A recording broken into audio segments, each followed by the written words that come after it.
It's your boy, Monsieur YT, aka the Manga Messiah, aka the opinion that's better than yours, aka the peak fiction. God, hop back into another video, man. And I got the shirt off right now, bro. You know what I'm saying? I'm looking very sexy right now. And I just got hit with this shit, man. It just came to my desk here. You know, the Manga Messiah niggas just start sending me shit. Akira Toriyama, creator of Dragon Ball, dead at age 68. Holy shit. Holy shit. Like this, like I was never a big ass fan of Dragon Ball Z, but if you look at my collection, you would think that I am. I mean, dude, I have a figure on top of figure on top of figure. I got one right here. I recently just got another fucking one. I got a Goku and I got like a fucking Trunks. I haven't even showed y'all yet. This has inspired so many fucking series, including one of the ones that are included in my top 10, Toriko. You know what I'm saying? Dragon Ball has directly inspired that. Dragon Ball Z is amazing. Dragon Ball Super, you know, it was okay. But, dude, this nigga revolutionized an entire era of anime and manga. And to respect that and to know more about that, I need to get more knowledgeable. So therefore, we're going to go ahead and see about Akira Toriyama's journey. It's a 9-minute video. And we're pretty much just going to watch the history of this fucking legend, bro. You know what I'm saying? And yeah, let's get into it. Akira Toriyama's Dragon Ball is renowned across the globe as one of the most successful manga series of all time. The series is now over 35 years old and has remained a part of popular culture, an adventure for everyone striving to better themselves. In 1984, Akira Toriyama finished his biggest and most successful work at the time, Dr. Slump. What he did not know was that— I heard of this, but I've never seen or watched it. Let me know if y'all boys want me to do like a review or something. Like, I'll definitely tap in and like do Dragon Ball Z. I've already read all the Dragon Ball Z.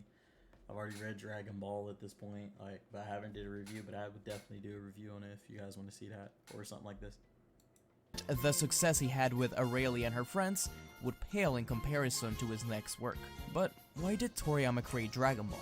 In 1983, Toriyama knew that he was nearing the end of Dr. Slump, wanting to end it soon. He was told that he could end it only if he would have something new to serialize within 3 months. And still during publication of Dr. Slump, the then 28-year-old Akira Toriyama spent the time thinking about what to create next. He ended up in many meetings with his editor at the time, Kazuhiko Torishima. Toriyama was obsessed with martial arts films, and in particular Jackie Chan's Drunken Master. He mentioned this to Torishima, who told him to give kung fu action manga a try. The stubborn mangaka refused, explaining that the things I like and the things I want to draw are different, so I don't want to. Torishima pushed him to try it, even if Toriyama insisted that he's more inclined to a gag manga. But after such a long time creating self-contained stories each chapter, Toriyama decided to not only give martial arts stories a try, but to make his next manga a continuous serialized story. It was decided, and Toriyama began to work on a concept. But he couldn't simply jump into new things. He first needed to test the waters with a proto-Dragon Ball. As Toriyama explains, I drew a one-shot called Dragon Boy that got an incredibly positive response from the readers, so I decided to go that route for my next serialized work. Dragon Boy was a 2-part manga about Tang Tong, a young martial artist who is sent on a journey to return a princess to Flower Country. He is given a Dragon Ball, an artifact that can bring forth a mini dragon. This story served as Toriyama's dipping his toes into the martial arts pool, and many of the concepts would be used later. For example, the setting and scenes like— That's the same little cat, and this looks like fucking Gohan when he's a kid. Master Roshi being hit in the head with a blade. Similarly, that same year, he also published The Adventures of Tongpu.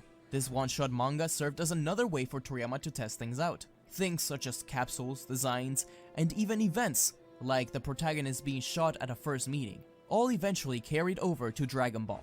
Dr. Slump was very much a Western-inspired series. Toriyama has a big love for many things American, like movies, but it was time for change.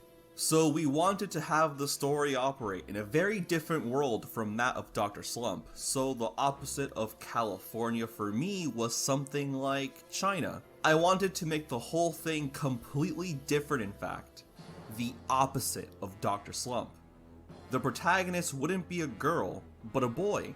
Move the setting from California to China. Change the focus from comedy to story. They looked into one of the most important literary works in Asia for inspiration, Journey to the West. Journey to the West is a Chinese novel from 1592 that features the Monkey King Sun Wukong. Toriyama explained that after Dragon Ball was successful, he decided that Journey to the West would give the story a good structure, as they could use stuff like the magic cloud and staff. And because this was an uncommon subject for manga at the time, this would make them stand out. But Toriyama took the suggestion of Journey to the West a little too literal. He made the main character a literal monkey, and a lot of the elements from Journey to the West remained unaltered. For example, the pig from Journey to the West was intact. Meanwhile, the female companion was a cowgirl, and in some You iterations can kind of see how his characters were developed because he brung the same pig nigga back, but skinnier. I forgot what his name was, but like that's kind of funny, like to see. of this early idea, the monkey rode on a rocket. Regardless, there was something special brewing, but this was not it. Toriyama and even Toriyama's own wife thought it was too similar to Journey to the West, and rejected it. Toriyama thought that There needs to be a very strong emotional connection from the reader to the protagonist, that they see themselves as that character. So, if the protagonist in Dragon Ball was a monkey, which was the original plan, then no one could relate to that. the flying rocket remained in the next iteration, but that was about it. The Monkey King was turned into a human with spiky hair, dressed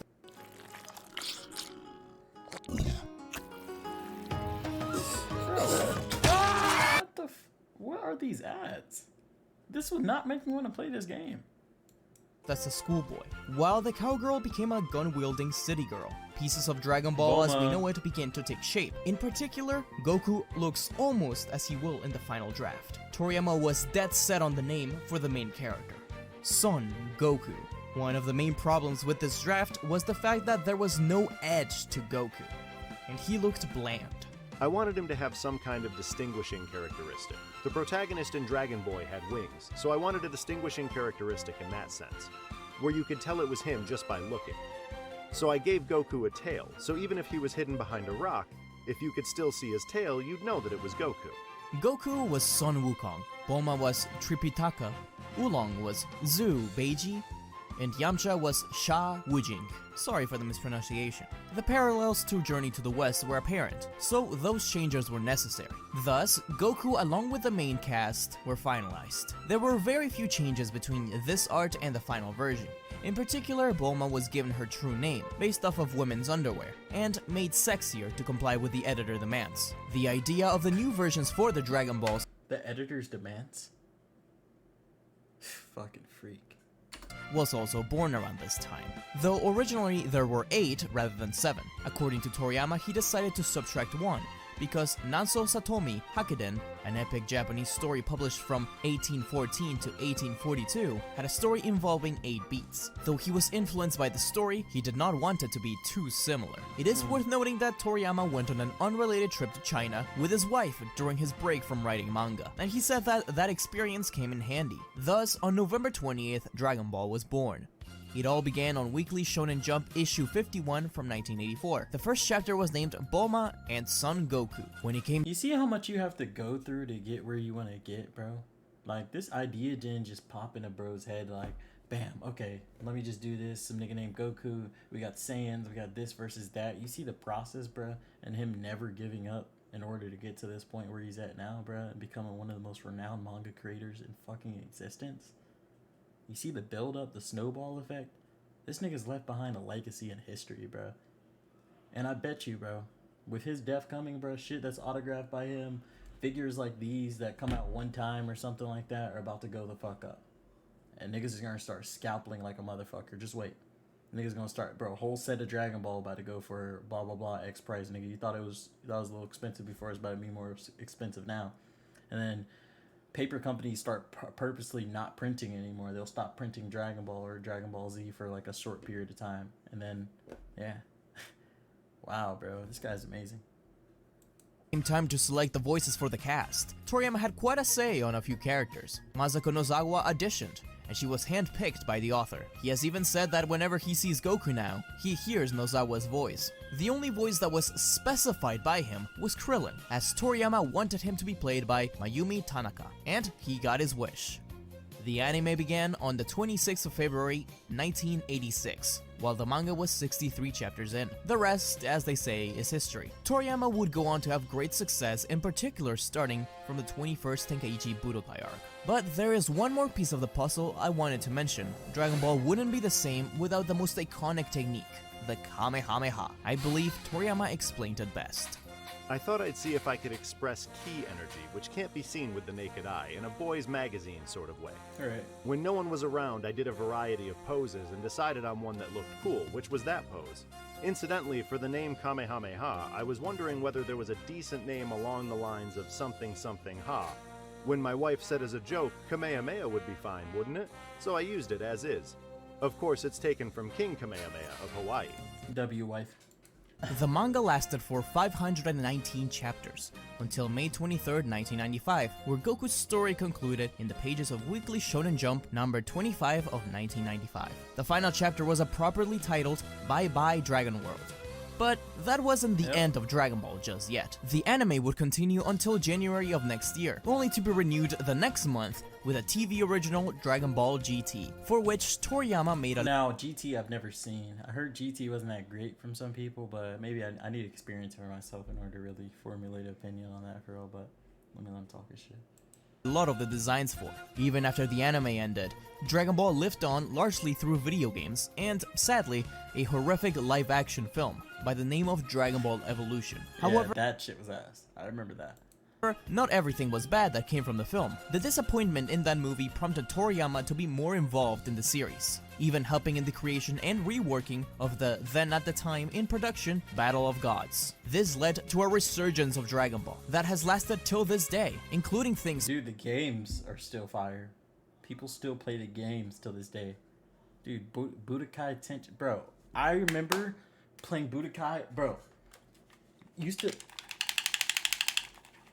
Dude, that shit right there, never passed it till this fucking day. Never passed it. I remember doing this, bro, on Budokai, bro. I'm over here like this, bro, irritating the fuck out of my hand, bro. My hand was so fucking raw, it was red, bro. My mom banned me from that game. She was like, hey, put that shit, no, take it out. Like, I have never even finished that part, bro. That part was hell. So, legend, bro, legend. I don't want to watch the rest of this video, really, but it's crazy, man. Life can fly by so fast, bro. You just got to get shit done. If you want some shit done, bro, just fucking go get it, nigga. And every day these creators are fucking dying, creating legendary series that we grown up with since we were fucking kids, and they're just dropping now. Damn. Remember catching this shit on fucking TV, bro. Like, I'm pretty sure I mentioned that in a video from 2 years ago, talking about how I got into Dragon Ball Z. Like, the reason why it's in my collection, even though it's not one of my favorites, is because it's one of the first few I started off with. First manga, One Piece. Picked up volume 26. First fucking anime was Dragon Ball Z and Naruto, bro. Used to catch those on Nicktoons when I had cable TV. When we finally got cable TV, that's the first shit I saw was that anime shit. And then Cartoon Network, Adult Swim, we used to come on. Naruto used to be on there, and some other fucking animes, but Dragon Ball Z was a major one. I was watching the whole fucking Cell Saga, the fucking 1,000 episodes of the fucking Frieza battle. Like, bro, classic. Shit, man. Sheer YT. Out.